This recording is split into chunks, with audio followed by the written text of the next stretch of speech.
car accident changed the fates of two men. Homer retrieved the lost money, became a hero who saved the orphanage, and was showered with endless praise. In contrast, Flanders was branded a villain hated by everyone, forcing him to flee his hometown just to make a living. Years later, Homer opened an auto repair shop. His business thrived, filling his pockets with wealth. On the surface, Homer and Marge seemed deeply in love, but once the customers left, a very different scene unfolded. For Marge had never forgotten how her husband had stolen Flanders' credit all those years ago. I'll never forget seeing you choose the money instead of saving Ned. Never. God-forsaken marriage years ago if it wasn't for the kids. The story began with an ironically twisted outdoor work assignment. Flanders had volunteered to pick up litter outside. Homer, however, was serving community service as punishment for causing a disturbance in court. He lay on the pile of garbage, doing no work at all, and even tossed a piece of trash aside casually. When Flanders bent down to pick up that piece of trash, he accidentally slipped and fell down the hillside. He crashed headfirst into a dead tree, and when he turned his head, he spotted a gym bag. Upon opening it, he found it stuffed with money. Homer tumbled down the hill, originally intending to mock Flanders, but the moment he saw the money, he forgot all about his original plan. A do-gooder like you finding this money is proof that karma is real, which sucks, because now I can't club you over the head and take it. After returning home, Flanders pondered what to do with the money, while his children begged to buy all sorts of things. Flanders refused. His thoughts turned to his grandfather, the most upright man he knew. His grandfather had been the town sheriff. Once, when he caught someone stealing from a convenience store, he didn't arrest the thief. Instead, he pulled out some change and gave it to the thief, telling him to buy the bread honorably. The young Flanders couldn't understand why his grandfather had done that. His grandfather explained that he had grown up in an orphanage and had learned a truth. The harder a good deed is to do, the better the person who does it. Inspired, Flanders immediately decided to donate the money to the orphanage in his grandfather's name. Ned's number one! Ned's number one! Papa was technically Ned number one, so that chant's okay with me. The townspeople sang Flanders' praises, and even the local TV station ran a story about him. When the debt collector saw this news,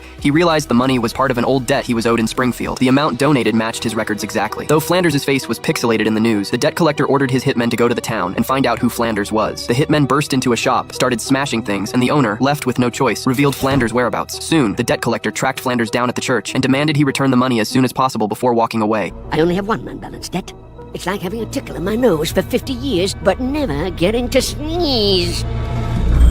This is now your debt to me. Flanders was at a loss for what to do. On his way home, he ran into Homer, who had drunk a lot. Emboldened by alcohol, Homer ranted that Flanders had bought everyone's admiration with money. The townspeople wouldn't tolerate anyone insulting their local hero. They beat Homer up. Marge was also embarrassed by his behavior and made him sleep in the living room that night. That evening, the hitmen set out to find Flanders with his address, but they got distracted and lost the paper. Relying on vague memories, they ended up at Homer's house instead and took Homer away without hesitation. That's fine. Stop it. Doggy man face. When the debt collector saw that the hitmen had grabbed the wrong person, he flew into a rage. He called Flanders right away and threatened to kill Homer in 24 hours if Flanders didn't get the money to him by then. Coincidentally, Marge knocked on Flanders' door at that exact moment, frantically saying that Homer was missing. Flanders panicked, made up a quick lie to brush Marge off, and sent her away. It doesn't sound like Homer. Are you calling me a liar? No, but if anyone other than you told me that story, I'd be a little suspicious. Oh, you gotta believe old honest Ned. No cops.